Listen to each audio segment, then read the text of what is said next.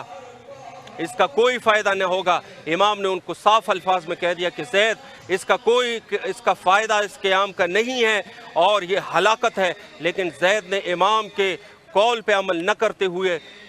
آگے بڑھے اور قیام کے بعد شہید ہو گئے۔ البتہ امام رضا علیہ السلام کی جو ہمارے پاس جو روایت ہے، فرماتے ہیں کہ اگر زید اس قیام میں کامیاب ہو جاتا تو وہ حق جو ہے وہ ہم اہل بیت تک پہنچا دیتے، اور وہ اس حق کو اپنے پاس نہ رکھتے بلکہ اس حق کو وہ ہمارے سپرد کر دیتے۔ اگر پھر آپ قیام کی طرف جائیں گے تو وہ زید کے بیٹے یحییٰ کا قیام ہے، جو کہ اپنے والد گرامی کے بعد انہوں نے قیام کیا اور ہرات میں یہ بھی شہید ہو گئے۔ اس قیام نے بھی کوئی فائدہ نہیں ہوا، نہ شیعوں کو کوئی فائدہ ہوا، نہ اہل بیت کو کوئی فائدہ ہوا۔ اور اگر اس کے بعد آپ دیکھیں گے تو وہ جو ہے وہ قیام حسین ابن علی، جو کہ صاحب فخ کے نام سے مشہور ہے، امام موسیٰ کاظم علیہ السلام کے دور میں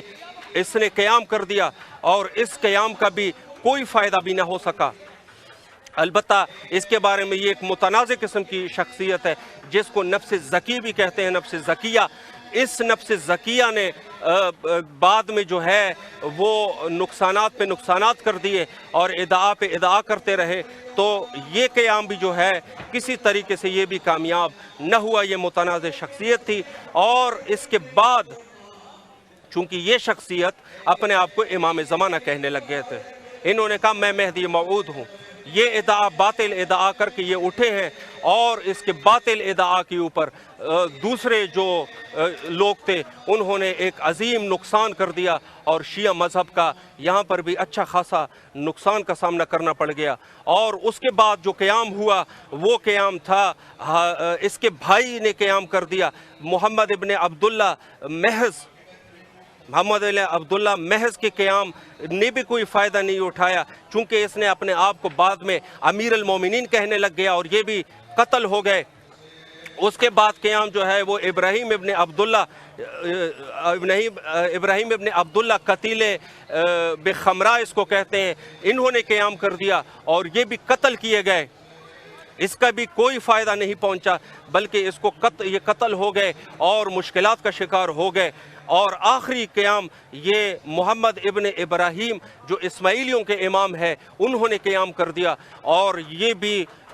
نہایت ہی ایک حالت میں یہ بھی جو ہے وہ قتل کیے گئے۔ تو یہ سب کے سب جتنی بھی قیام تھے، چاہے وہ ہو گئے ہیں یا ہونے والے قیام ہیں، یہ سب کے سب قیام ختم ہونے والے ہیں، اور اس کا فائدہ جو ہے وہ کسی کو پہنچنے والا نہیں ہے۔ اگر پھر سے آپ دیکھیں گے تو ہمارے پاس جو روایت ابن خنزلہ ہے، جو کہ حضرت امام جعفر صادق علیہ السلام سے نقل کرتے ہیں، امام فرماتے ہیں کہ ظہور کے دور میں جو ہے چار چیزوں کا ہونا ہے۔ اولاً جو ہے ایک آواز آسمانی، یعنی آسمان سے ایک آواز آئے گی جس سے جو ہے تمام کے تمام لوگ جو ہے اس کو سن لیں گے۔ دوسرا جو ہے وہ سفیانی کا خروج ہے، اور تیسری چیز جو ہے وہ زمین کا نیچے جانا، زمین کا خسف جو ہے، خسف الارض، اس کا زمین کا نیچے جانا، اور پھر جو ہے وہ قتل نفس زکیہ ہے، اور پھر جو ہے وہ یمانی کا خروج ہے۔ تو یہ چار چیزیں بھی ہمارے 5 چیزیں جو کہ امام کے دور میں روایات سے ثابت ہے۔ اور پھر ابو خنزلہ جو ہے وہ امام جعفر صادق علیہ السلام سے عرض کرتے ہیں، مولا مجھے آپ میری رہنمائی کر دیں، اگر آپ کے نسل میں سے یا بنی ہاشم کے کسی نسلوں میں سے کوئی شخص اٹھے اور وہ قیام کرے، ظلم کے خلاف قیام کر دے، تو ہم کیا کریں، اس کا ساتھ دیں یا نہ دیں؟ تو امام نے فرمایا ہرگز اس کا ساتھ جو ہے وہ نہ دیں، چونکہ قیام جو ہے وہ صرف مہدی موعود کا قیام ہے، اور اس کے علاوہ جتنے قیام بھی ہونے ہیں وہ قیام ظاہر ہے اس کا کوئی فائدہ نہ تو شیعوں کو پہنچنے والا ہے، نہ ہمارے اہل بیت تک پہنچنے والا ہے۔ ہمارا قیام امام مہدی ہے۔ اور اگلی روایت میں حضرت امام سجاد علیہ السلام کی، جو کہ عجیب روایت ہے، فرماتے ہیں کہ اگر مہدی موعود سے پہلے کسی نے قیام کر دیا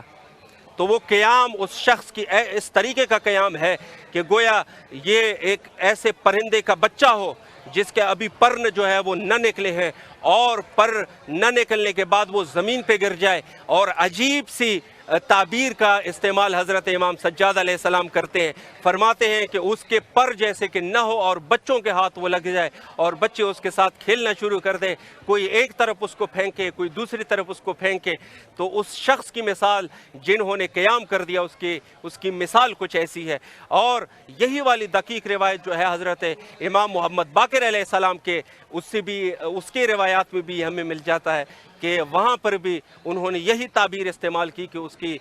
حیثیت اس شخص کی جو کہ امام مہدی علیہ السلام سے پہلے قیام کرے، اس کی شخصیت ایسی ہے جیسے کہ پرندہ جس کے پر نہ ہو اور وہ بچوں کے ہاتھ لگ جائے، تو ظاہر ہے کہ وہ بچوں کا کھلونا ہی بن جائے گا۔ اور پھر اور روایت جو